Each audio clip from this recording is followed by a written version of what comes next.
So you've given us a stack of material on business success here. Yeah.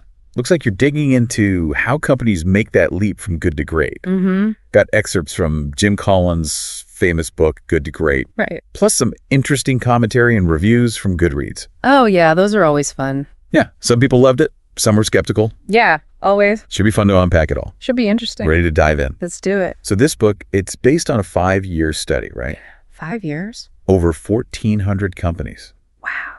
It's not just some off-the-cuff business guru advice. Mm-hmm. They specifically wanted to see what separated the companies that dramatically outperformed the market. And that's a key point. Yeah. Not incremental improvement, but those companies that just broke away from the pack. Yeah. Ones that left everybody else in the dust. Exactly. Okay, so let's start with one of the book's most famous concepts. Okay. Level 5 leadership. This is where Collins really flips the script on what we typically think of as a successful business leader. Yeah, it's a fascinating concept. Yeah. One that often surprises people. It is. I mean, we tend to associate great leadership with charisma, boldness, larger-than-life personality. Right, but, big personality. Yeah, exactly. But Collins found that the leaders of those truly great companies were often quite different. Yeah, it's almost like they were the quiet ones in the room. The ones who weren't seeking the spotlight. Exactly. They possessed a unique blend of personal humility and unwavering professional will. So they were driven to achieve incredible results. Right. But their motivation wasn't ego or personal gain. They were laser focused on the company's success above all else. And this is where that anecdote about how they handle success and failure comes in, right? Precisely. Yeah. Collins found a very consistent pattern. When things went well, these leaders attributed success to external factors. Oh, so like luck or, Luck, the hard work of their team. Right. Right. But when they faced setbacks, Yeah. they didn't point fingers. They didn't blame other people. They looked in the mirror and took full responsibility. Wow, that's such a stark contrast to what we often see, Yeah. In the business world, where it's all about taking credit for the wins and deflecting blame for the losses. Absolutely. And I think it speaks to a deeper point about the nature of level 5 leadership. Okay. It's not about building a cult of personality. It's about creating an environment where everyone can thrive and contribute to a shared goal. It's about empowering others to be their best. This actually ties in nicely with another core principle. Okay. First, who, then what? Yeah. It seems like Collins is saying that getting the right people on board is even more important than having a brilliant strategy. Absolutely. He argues that the most crucial decision for leaders is not what to do, but who they do it with. Wow. Build a team of people with the right values, work ethic, and commitment, and they can figure out the strategy together. So the what becomes a natural outcome of the who. Precisely. It's a pretty radical idea when you think about it. Most companies spend so much time and energy on crafting these elaborate strategic plans. Right? But Collins is saying that the people are the foundation. He emphasizes that character trumps skills. Skills can be taught, but core values and character traits are much harder to instill. Yeah. So get people with the right core and they can learn what they need to learn. But, looking at some of these Goodreads reviews, Right. this principle seems to be one of the most debated. Uh-huh. Some people loved it, Yeah. but others found it a bit ruthless in its, get the wrong people off the bus approach. Yeah. I mean, where's the line between building a high-performing team and just being cutthroat? It's a valid question, and it's where the real-world application gets tricky. Yeah. The key, I think, is to remember that it's not about creating an environment of fear or insecurity. It's about having honest conversations about expectations, values, and alignment. Okay. If someone isn't a good fit, it's better to acknowledge that and help them find a place where they can thrive. Right. It's about recognizing that sometimes the best thing you can do for someone Yeah, is to help them find a different path, even if it means they're no longer on your bus. exactly. And that brings us to another thought-provoking concept, one that seems paradoxical at first glance. Okay. The Stockdale paradox. Yeah, this one really jumped out at me. Yeah. And it seems like it would be especially relevant to anyone facing a particularly tough challenge. It's a powerful idea, and it's named after Admiral James Stockdale, Okay. a Vietnam POW who endured unimaginable hardship. Wow. He said, the optimists, the ones who kept saying they'd be out by Christmas, they didn't make it. Oh, wow. They couldn't handle the reality of their situation. So it's not about blind optimism, but something more resilient. Exactly. Stockdale said you have to confront the brutal facts of your reality no matter how grim, but at the same time, you have to maintain an unwavering faith that you will prevail in the end. So it's about holding those two seemingly opposite ideas in your mind at the same time. Precisely. That's quite a balancing act. It is. Accepting that things are bad, but believing they'll get better? Yeah. How do you even put that into practice? It's not easy, that's for sure, but I think it starts with having a clear understanding of what you can control and what you can't. Okay. Focus your energy on the things you can influence and don't waste time and emotional energy on things that are outside your control. It's about choosing your battles and finding that inner strength to keep going. Yes. Even when the odds seem stacked against you. A powerful lesson, and one that applies not just to business leaders, but to anyone facing adversity. Absolutely. It's about finding that inner strength to keep going, even when the odds seem stacked against you. Okay, so we've got humble leaders who put their people first. Right. A paradoxical mindset for facing challenges. Let's move on to one of the most memorable parts of the book, at least for me. Okay. The Hedgehog Concept. I remember this one really clicking when I first read it. It's definitely a sticky concept. Yeah. And that's thanks to the memorable metaphor Collins uses, the fox and the hedgehog. Right. Foxes are clever, cunning, and know many things. Okay. But they dart from one opportunity to the next, never fully mastering any one thing. Right. They're kind of scattered and reactive, always chasing the next shiny object. Exactly. Hedgehogs, on the other hand, Oh. know one big thing and they stick to it. Okay. When threatened, they roll up into a ball of spines, effectively defending themselves. Okay. They're focused, resilient, and know exactly what they're good at. And Collins is arguing that great companies are more like hedgehogs, right? Precisely. They have a clear understanding of their core strengths, and they focus their energy on those areas where they can truly excel. Okay. They don't try to be everything to everyone. Right. They find their niche and dominate it. But how does a company actually define its hedgehog concept? Yeah. It's not like they're born with a label that says, best at making widgets. Right. That's where Collins' framework of the 3 circles comes in. Okay. These circles represent 3 key questions. Right. What are you deeply passionate about? Okay. What can you be the best in the world at? And what drives your economic engine? Okay. The hedgehog concept lies at the intersection of those 3 circles. So it's not enough to just be good at something. Right. Or even to be passionate about it. Yeah. You have to find that sweet spot where passion, expertise, and profitability all align. Exactly. And Collins gives some great examples from his research. Okay. Take Walgreens, for instance. Okay. Familiar with them. They realized they could be the best in the world at convenient drugstore access. Right. So they focused relentlessly on store density, becoming the go-to spot for prescriptions and everyday items. Right. They were passionate about making life easier for their customers. Yeah. They were the best at what they did, and it drove their financial success. So you find your hedgehog. Right. And you've got to stick with it. Yeah. Even when these tempting opportunities pop up that don't quite fit, Right. that must take a lot of discipline. It does, and that leads us to the next principle, a culture of discipline. Okay. It's one thing to have a clear vision and strategy, but it's another thing entirely to execute it consistently over time. So is this about creating a strict, rule-bound environment? Well, Because to be honest, that doesn't sound very appealing to me. it's not about being rigid or controlling. Okay. It's about creating a culture where self-motivated individuals can thrive while working towards a shared goal. It's more like a jazz band than a marching band. Exactly. Everyone knows the key and the tempo, Yeah. but they have the freedom to improvise within that structure. I like that analogy. Good. So it's about having a framework that guides people's actions without stifling their creativity. Yes. But what does that look like in practice? How do you actually build a culture of discipline? Collins uses a rather quirky phrase to illustrate this. Okay. Rinsing the cottage cheese. Rinsing the cottage cheese. Yes. Okay, now I'm really intrigued. What does that even mean? He tells a story about Dave Scott, a world-class triathlete Okay. who was obsessed with every detail of his training. Wow. Scott would meticulously rinse his cottage cheese to remove excess fat, Really? even though it seemed like a minuscule detail.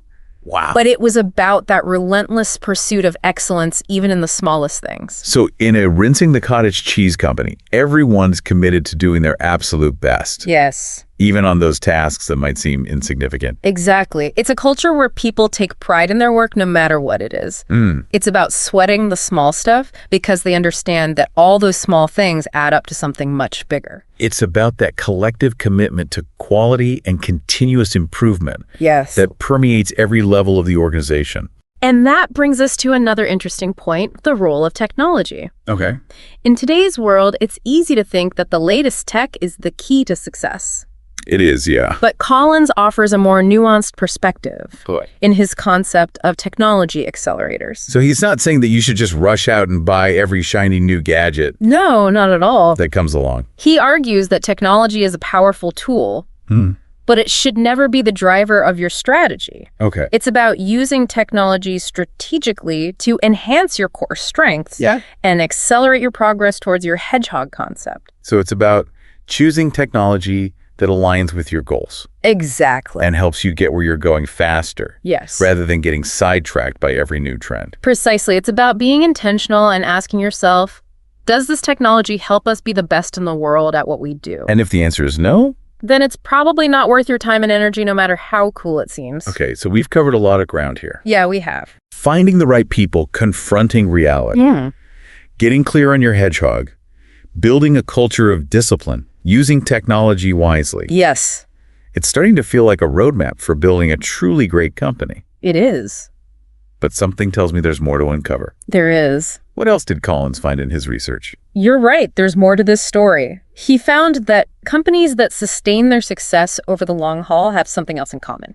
Okay. A powerful concept he calls the flywheel. The flywheel. Oh, all right, I'm hooked. Tell me more. It's a powerful analogy that captures the essence of how momentum builds over time. Boy. Imagine a giant, heavy flywheel. Right.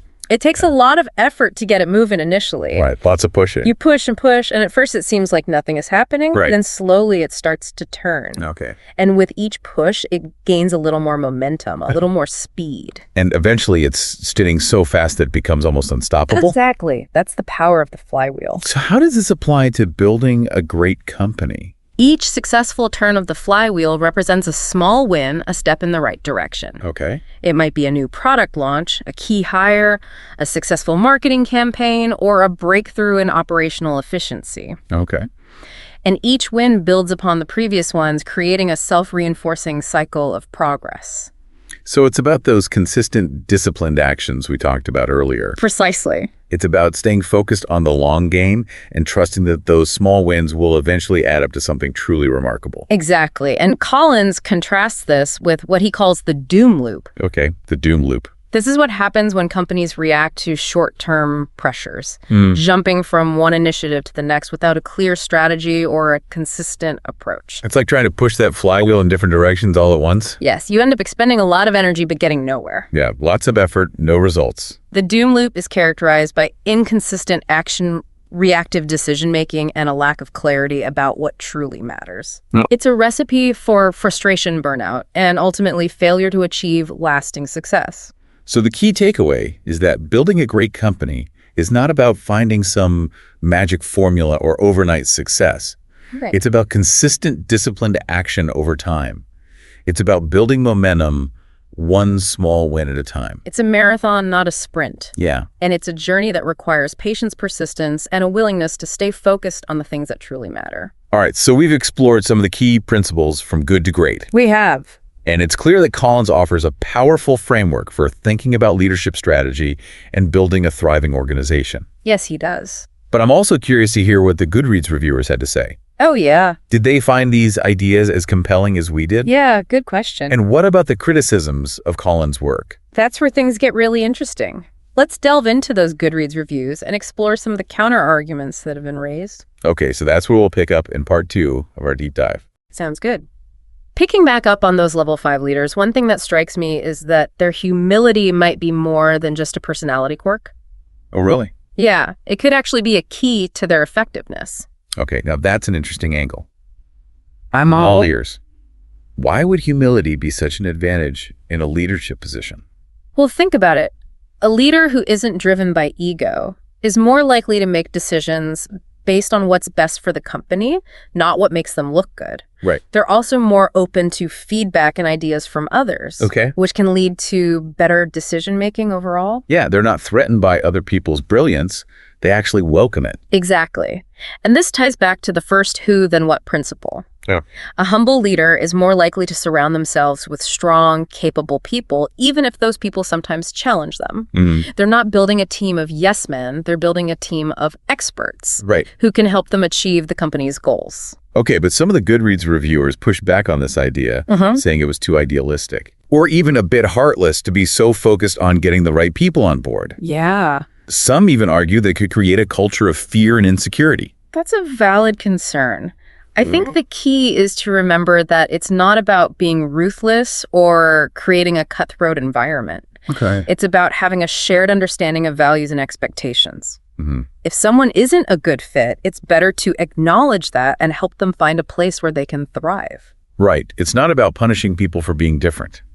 It's about finding the right match between individual strengths and the company's needs. Exactly. Speaking of finding the right fit, let's revisit the Stockdale paradox. Okay.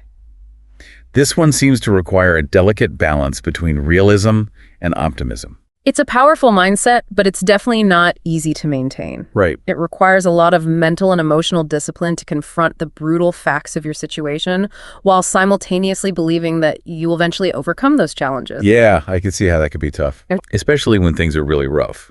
It's tempting to either sugarcoat the situation or give in to despair. Yeah. Do you think the Stockdale paradox is something that anyone can cultivate? Or is it more of a natural inclination for certain people? I think it's a bit of both. Some people may be naturally more inclined to this type of thinking, Okay. but I also believe it's a skill that can be developed with practice. Okay, so how do you do that?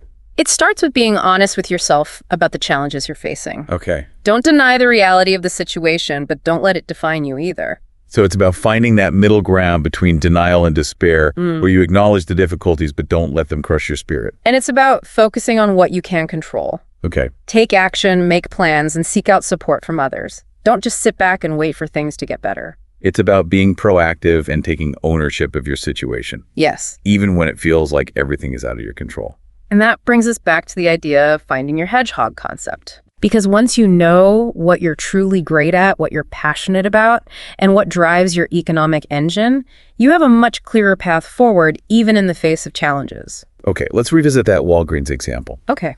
They figured out they could be the best in the world at convenient drugstore access. Right. And they went all in on that strategy. But I'm curious about the impact on the smaller independent pharmacies.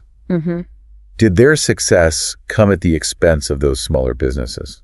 That's a really good question, and it highlights a potential downside to any successful business strategy. Okay. When one company dominates a market, it can be difficult for smaller competitors to survive. Yeah, that makes sense. But it's also important to remember that the business landscape is constantly evolving. Right. Companies that fail to adapt and innovate are at risk of being left behind regardless of their size. So it's not just about finding your hedgehog. It's about constantly refining and adapting it as the market changes. Absolutely. And it's about recognizing that even the most successful companies are vulnerable to disruption if they become complacent or fail to anticipate the needs of their customers. It's a reminder that the journey from good to great is not a one-time event. It's an ongoing process of evolution and adaptation. Exactly. And that brings us to the concept of a culture of discipline, which seems even more relevant in light of this need for ongoing adaptation. You know, when we first talked about rinsing the cottage cheese, Right. it sounded a bit extreme, Yeah. almost obsessive. Uh-huh. But now I'm starting to see how that level of dedication to detail could be crucial in a rapidly changing environment. It's not about being perfect. It's about striving for excellence in everything you do. Okay. And that's an attitude that can make all the difference when you're facing unexpected challenges or trying to stay ahead of the curve. So it's not just about following the rules or adhering to a rigid set of procedures. It's about having a mindset of continuous improvement, of always looking for ways to do things better, even in the smallest details. And that's where the right people come in.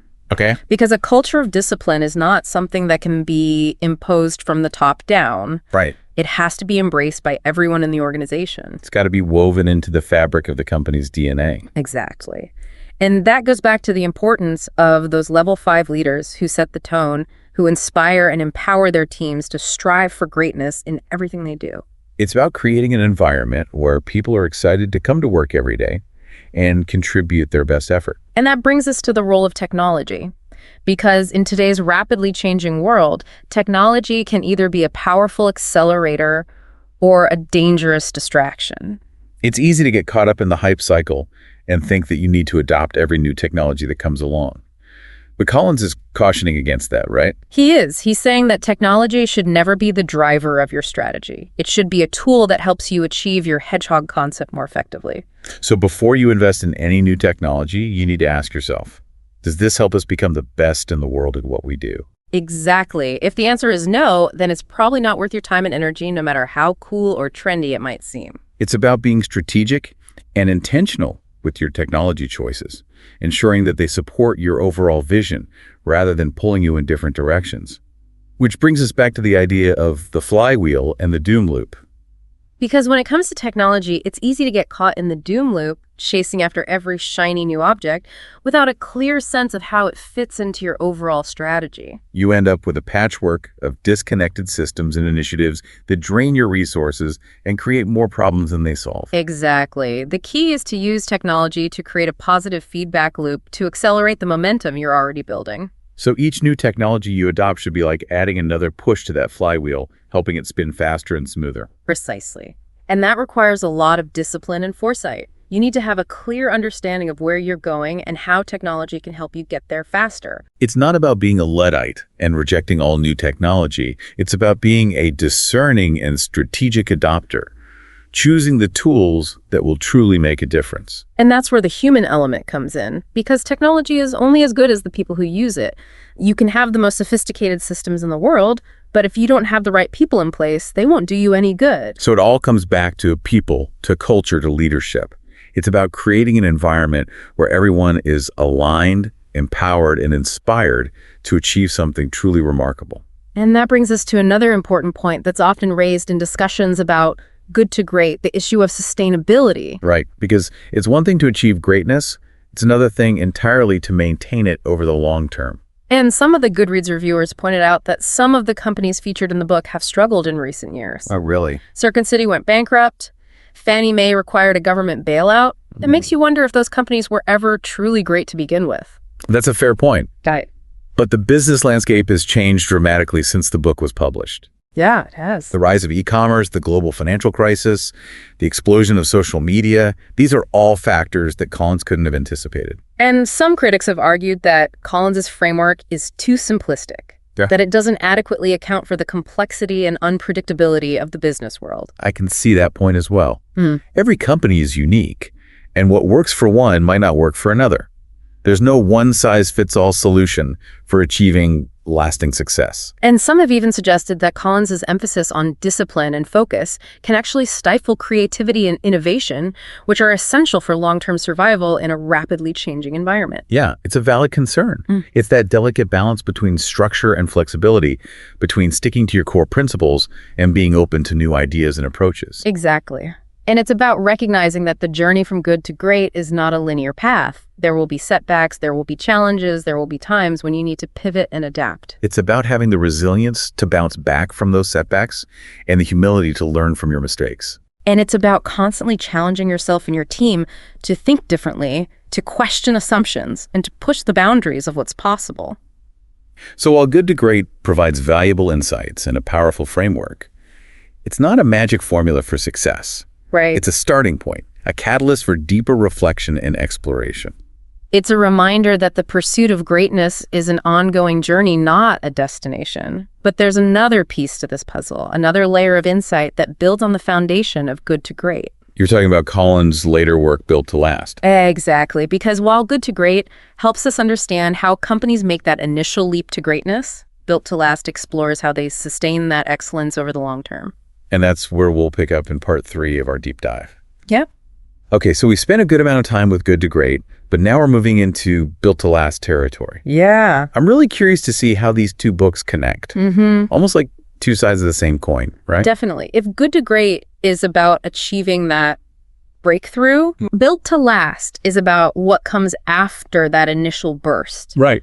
How do you turn that success into something enduring, something that truly stands the test of time? That's the difference between winning a sprint and running a marathon. Exactly. And Collins and Porras, his co-author on this one, they discovered that the companies that achieved that kind of lasting success had something in common. Okay, what's that? A profound commitment to their core values and purpose. So it's not just about hitting those financial targets or dominating a particular market. Right. It's about having a deeper sense of why. That goes beyond just making a profit. Right. These companies had a clear understanding of who they were, what they stood for, and what they were trying to achieve in the world. And those core values acted like a guiding star, helping them navigate through changing times and make difficult decisions. I remember reading about companies like Disney 3M and Sony in Built to Last. Yeah. They've been around for decades, yet they've managed to stay relevant and successful. What's their secret? Well, one key factor is that they've built cultures that embrace both continuity and change. Okay, so how do you do that? Well, they have a deep respect for their traditions and their core values, but they're also willing to adapt and evolve as the world around them changes. So it's not about clinging to the past or resisting progress. Right. It's about finding a balance between preserving what's essential and embracing what's new. Exactly. And that requires a certain level of courage. The leaders of these companies weren't afraid to make tough decisions, even if those decisions were unpopular in the short term. Okay. They knew that sometimes you have to sacrifice immediate gains for the sake of long-term sustainability. It's about taking that long view, that generational perspective. Yeah. It's not just about what's good for the company today. Right. It's about what will be good for the company 10, 20, even 50 years from now. And that brings us back to the idea of leadership. Right. Because building a company that lasts requires a different kind of leader. One who's not just focused on hitting quarterly earnings targets, but on creating a legacy that will endure long after they're gone. It's about building something bigger than yourself, something that makes a positive impact on the world. And that's a powerful motivator. Yeah. Because when you're working towards something that truly matters, something that you believe in, it gives you a level of energy and resilience that you wouldn't have otherwise. It's about finding that sweet spot where your passion, your skills, and your values all align. Yes. And when you do, it's not just work anymore, it's a calling. That's beautifully put. And I think that's one of the key takeaways from both Good to Great and Built to Last. Okay. It's not just about building successful companies, it's about building meaningful lives. It's about finding your purpose, pursuing your passions, and making a difference in the world. So as we wrap up this deep dive, I'm curious to hear your final thoughts. If you could distill all of this down to one essential piece of advice for our listener, what would it be? I would say this: don't settle for good. Don't even settle for great. Strive to build something that lasts, something that makes a positive impact on the world. Find your Hedgehog Concept, embrace the Stockdale paradox, build a culture of discipline, and never stop learning and growing. The journey itself is just as important as the destination. That's a great note to end on. So there you have it, a deep dive into the principles of Good to Great and Built to Last. Yeah. We've explored the key ideas, considered the criticisms, and reflected on how these concepts can help us build not just successful companies, but meaningful lives. What will you build to last? That's something for you to ponder as you continue your own journey. Thanks for joining us.